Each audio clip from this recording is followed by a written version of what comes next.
And with us on the broadcast this minute is Dov Zakim, former Undersecretary of Defense in the George W. Bush administration and currently Senior Advisor at the Center for Strategic and International Studies. Good to have you with us. Thanks very much for being here.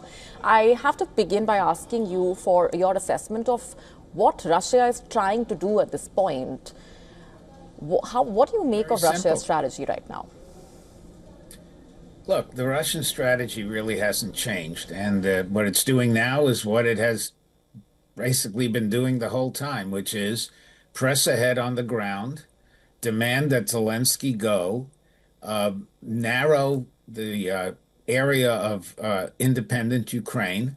The buffer zone idea is, again, simply to ensure that Russia can move in at any time if it chooses to. And of course, Russia doesn't want Ukraine in NATO.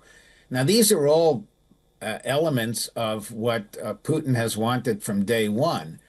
And the idea that Russia will decide who is president of Ukraine clearly is a non-starter for the Ukrainians, and quite frankly, should be a non-starter. But what this does, of course, is continue to delay any real prospect of a ceasefire, which, by the way, is a Ukrainian concession, simply because a ceasefire means that the Russian troops that are already inside Ukraine remain in place.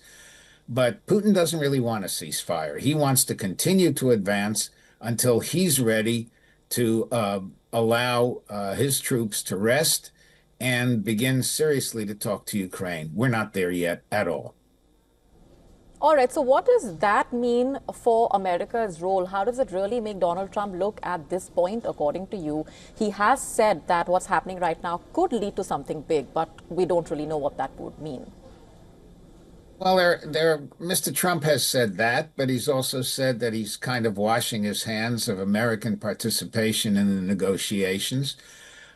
He had a long discussion with Mr. Putin, and at the end of it, it seemed that he being Mr. Trump, was no longer interested in actively pushing the two sides to a ceasefire.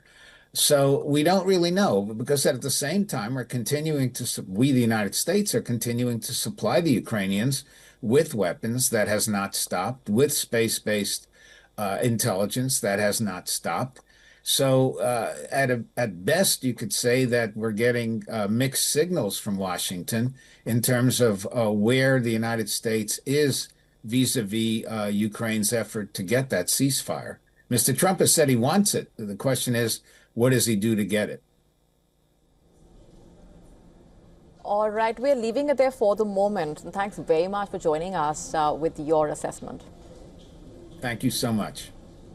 To stay up to speed with the latest news, download the WION app and subscribe to our YouTube channel.